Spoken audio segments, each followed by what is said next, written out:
नमस्कार, आप देख रहे हैं आज तक। आपके साथ मैं हूं सईद अंसारी। इस बुलेटिन की शुरुआत हम कर रहे हैं बीजेपी के सोनिया गांधी के दामाद के खिलाफ खोले गए मोर्चे से। बीजेपी ने रॉबर्ट वाड्रा के खिलाफ नए सिरे से हमला बोला है, मोर्चा खोल दिया है। पार्टी ने रॉबर्ट वाड्रा पर दामाद श्री के नाम से एक फिल्म बनाई है और एक बुकलेट रिलीज की है। इस बुकलेट में उनकी संपत्ति पर सवालों की पूरी एक लिस्ट है और इसी के साथ अब यह सवाल भी काफी बड़ा हो गया है कि सत्ता अगर बदलती है तो रॉबर्ट वाड्रा का क्या होगा। 60 साल शासकों को दिए, 60 महीने एक सेवक को दे के देखो। जिस दिन यहां आरटीआई कमिश्नर आ गया तो आपका जो चौकीदार है वो अंदर हो जाएगा।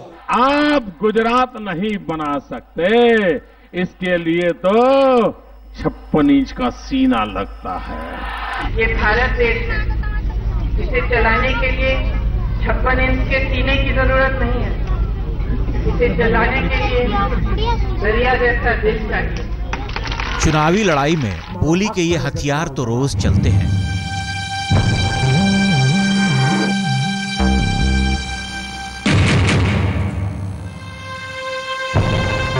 पहली बार सिनेमाई शोले बरस रहे हैं।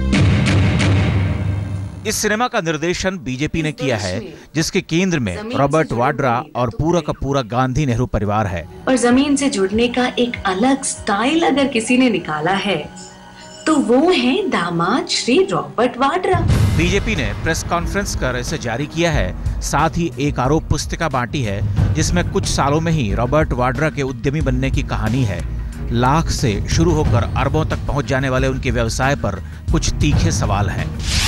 सवाल नंबर 1 लाख से 300 करोड़ कैसे बनाया? बीजेपी ने पूछा कि जब देश मंदी की मार से बेहाल था तो रॉबर्ट वाड्रा ने कौन सा बिजनेस का मंत्र मारा कि 1 लाख की कंपनी कुछ ही वर्षों में 300 करोड़ पर पहुंच गई। आज हम सवाल करने जा रहे हैं श्रीमती सोनिया गांधी से और श्री राहुल गांधी से। वो रॉबर्ट वाड्रा मॉडल के जबरदस्त विकास और धनार्जन के बारे में विस्तार से बताएं। How is it and why is it that mister Vadra by the initial investment of 1 lakh rupees while getting his company registered makes a huge profit of 300 crores in few years? सवाल नंबर 2, कैसी नैतिक शक्ति? रायबरेली में प्रियंका ने नैतिक शक्ति की बात की। दिल्ली में बीजेपी ने पूछा कि वो नैतिक शक्ति और वो दरिया दिल किसका था जिसके किनारे रॉबर्ट ने उद्योग धंधे की सभ्यता खड़ी कर दी। गांधी परिवार के एक सदस्य ने बात की है मोरल स्ट्रेंथ की, बात की है लार्ज हार्ट की। तो आज हम भी यही जानना चाहते हैं कि किस मोरल स्ट्रेंथ की बिना पर रॉबर्ट वाड्रा ने अपना इतना बड़ा एम्पायर खड़ा किया और किस लार्ज हार्ट के कारण कांग्रेस की सरकारों ने उनके एम्पायर को खड़ा करने में इतना अधिक सहयोग किया। सवाल नंबर 3, लैंड सीलिंग एक्ट से खिलवाड़ क्यों? बीजेपी ने पूछा कि हरियाणा और राजस्थान में कांग्रेसी मुख्यमंत्रियों ने कौन से कानून के तहत रॉबर्ट वाड्रा को जमीनें बांटी? क्या लैंड सीलिंग एक्ट की धज्जियां नहीं उड़ाई गईं? चाहे वो उस समय के मुख्यमंत्री अशोक गहलोत हों या हरियाणा के मुख्यमंत्री श्रीमान भूपेंद्र हुड्डा हों, इनको अपनी कुर्सी बचाने के लिए बुरी तरह से सहयोग करना था, इसलिए सहयोग किया गया, जिसमें लैंड सीलिंग कानून का उल्लंघन है, रजिस्ट्रेशन एक्ट का उल्लंघन है। सवाल नंबर 4, जमीन की ऑडिट क्यों रोकी गई?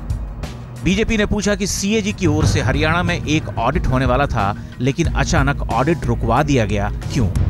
अभी 2-3 दिन पहले अरावली के आसपास की बहुत सारी जमीन को कमर्शियल यूज के लिए परमिट किया गया है।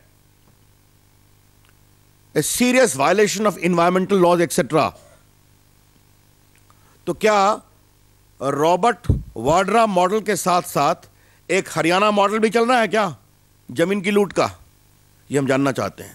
इस बुकलेट की अगर हम बात करें तो इसमें क्या क्या ऑफेंस यानी कौन कौन से इल्ज़ाम अब लगाए गए हैं, कौन कौन सी डील इन्होंने की है, इसका पूरा विवरण दिया गया है। आरोप लगाए गए हैं कि हरियाणा और राजस्थान में कांग्रेस की सरकार के रहते हुए बहुत ही कम दामों पर और ज़रूरत से ज़्यादा, यानी जो लिमिट है उससे बहुत ज़्यादा, कई गुना ज़्यादा ज़मीन रॉबर्ट वाड्रा को दी गई है। कुछ ज़मीन उनके नाम पर है और कुछ प्रियंका गांधी के नाम पर है। पूरी डिटेल इस 4-6 पेज की बुकलेट में दी गई है। रॉबर्ट वाड्रा ने एक नई परंपरा शुरू की, दामादवाद की।